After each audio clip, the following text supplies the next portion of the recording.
Hey guys, it's Teresa. Thanks for joining me again for another video. In today's video, I want to share with you guys my food prep.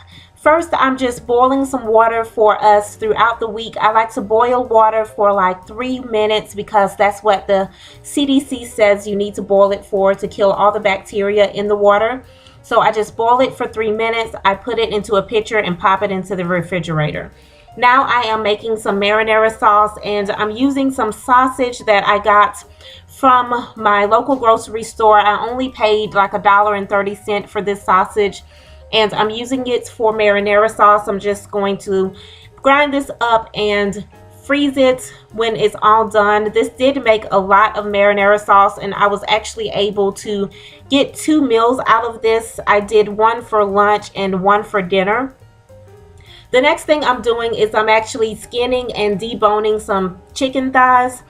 You can actually get some thighs that are already skinned and boned, but when I went grocery shopping, I didn't actually find any that were already skinned and boned, and I had these thighs in my refrigerator for a while now, so I decided to just go ahead and skin them and bone them and cook them.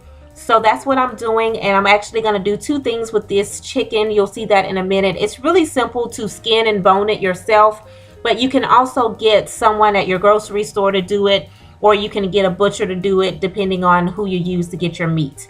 The first thing I'm doing with this, and I'm just going to cut it up, and I'm going to go ahead and cook it. I like to go ahead and saute some chicken and have it in the freezer, and this is what it looks like when it's done. I just take this, put it in the freezer, and use it for salads and things like that.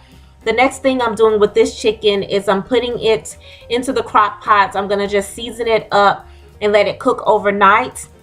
I'm seasoning it with just some salt and pepper, seasoning salt, and I'm also using about a cup of chicken broth, and I'm just letting it cook overnight. That's what it looks like when it's done. And here I'm just putting in some carrots, potatoes, and onions, and I'm seasoning that up. Now I'm going to go ahead and make the crust for the chicken pot pies, and this is everything I needed. So I just put some flour into a bowl, and then to that flour I add a little bit of oil and a little bit of milk. I didn't want to have a lot of wet ingredients because I wanted this to be really flaky and light. I didn't want it to be heavy like biscuits. So I didn't even really let this rise or anything. I just whipped it up and then put it into the pans to make the chicken pot pies, which is what I'm going to show you guys in a second. This is really a good way to make a quick flaky crust if that's what you want. And so I just got some parchment paper, put it on the island, and sprinkled it with some flour. Then I rolled out the crust, and I don't have a rolling pin, guys. Please don't judge me. I don't really roll out crust that often. This was actually my first time rolling out crust, so I just used something that I had on hand. I did wash this up really good before I used it, and I put some flour on this before I used it to roll out the crust, and that's Steven's hand. He was in there with me while I was working. And so I just rolled out the crust for the chicken pot pies, and I was trying to get it to be like the same length and width of the pans that I was using, but like I said, this was the first time I did this, and so it didn't really work out that well. But if I do it again, I'll try to make it in like a perfect rectangle. I don't know how that'll work out, but I guess I'll see if I ever do it. So once I got it all rolled out, I cut it in half, and then I just pressed the dough into my pans, and that's Steven's hands again. He's helping me out. And so I pressed it into the pans for the pot pies, and I kind of just broke it up so that it would fit all the way around in the pan because I couldn't get it to roll out perfectly.